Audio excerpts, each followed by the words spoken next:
You're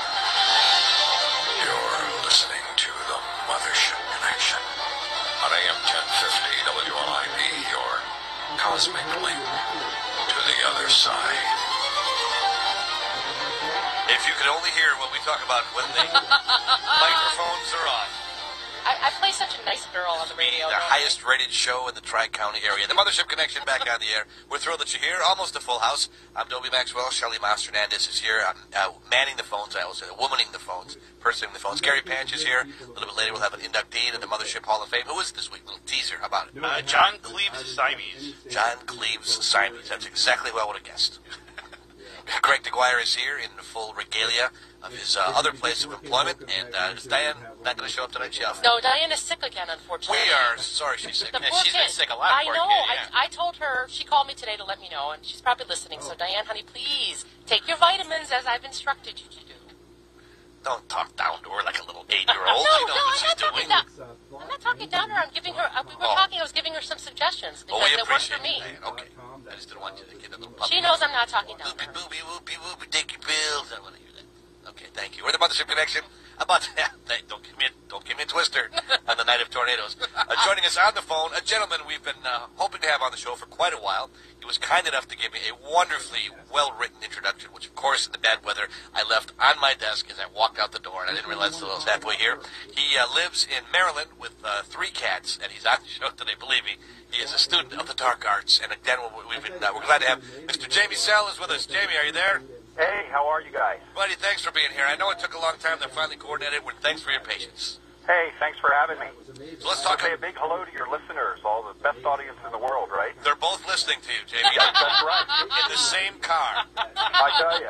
I think Shelley told you about it, but we're going to have a little bit of severe weather, so if we have to interrupt you at any time, we apologize in advance, but it's nothing personal, just we have all kinds of fireballs and sleet pellets and everything else that we shouldn't have at this time of year, but it's happening. We got to keep the good people of Wisconsin really safe. Now, have you ever been up here before?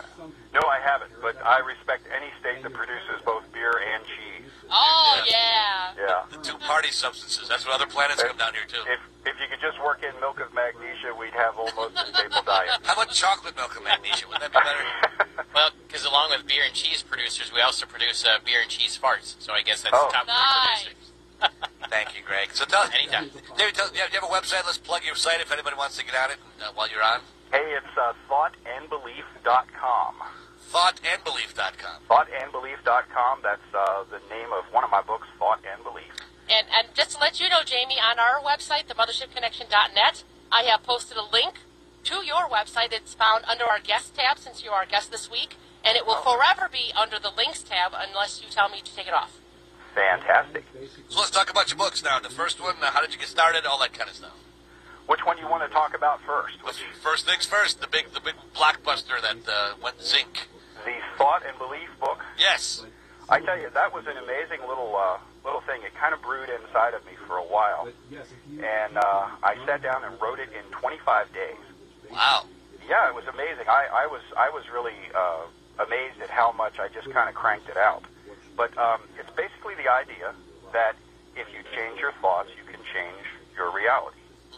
That there are 2 minds that you're working with. You have your conscious mind, which obviously we know what it is, but then you also have a subconscious mind. And between your conscious mind and your subconscious mind creates basically a collective belief system, or what some people have called a paradigm. And your paradigm or collective belief system is basically what determines what you can and can't do in life. It'll pick your friends, it'll choose your relationships, it'll keep you poor, it'll keep you rich, it'll make you healthy, it'll make you sick. You mean my subconscious mind picked these jabronis I'm with there in the studio? That is a possibility. Oh, they're good people. I'm glad it's doing a good job. Sorry, just giving it a little crap. We still love you, Dobie. It's okay. Thanks. You're the one. So, that's commending you in that seems to be what self-help is, but we don't help ourselves. That is basically it. If you can reprogram your subconscious mind, you can basically change the experience that you're having. That's what it amounts to. And that's basically what all of these books are talking about. But some of them explain it a little bit better than others. But yes, if you can learn how to reprogram your subconscious subconscious mind, which basically is through repetition. But just you put in consciously what you want to have happen in your life, and that's where people get things like affirmations and just little things like that. Is that something that you did to create these books? I do affirmations to a certain extent, but I did not for this particular book. This book just seemed to be something that bubbled up on the inside of me.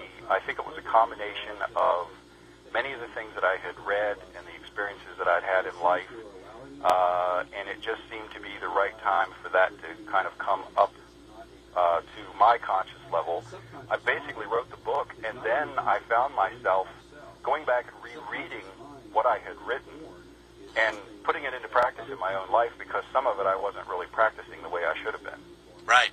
So it was sort of like something that just kind of crept up on me, and I think I was just destined to write this book to kind of help people out a little bit. So I believe in destiny. I do believe in destiny. Now, can we talk a little bit about that? Do you believe it? I think it's kind of fact, but some people don't believe in it. Yeah, I do believe that we're all created with a purpose. I don't think I'm one that would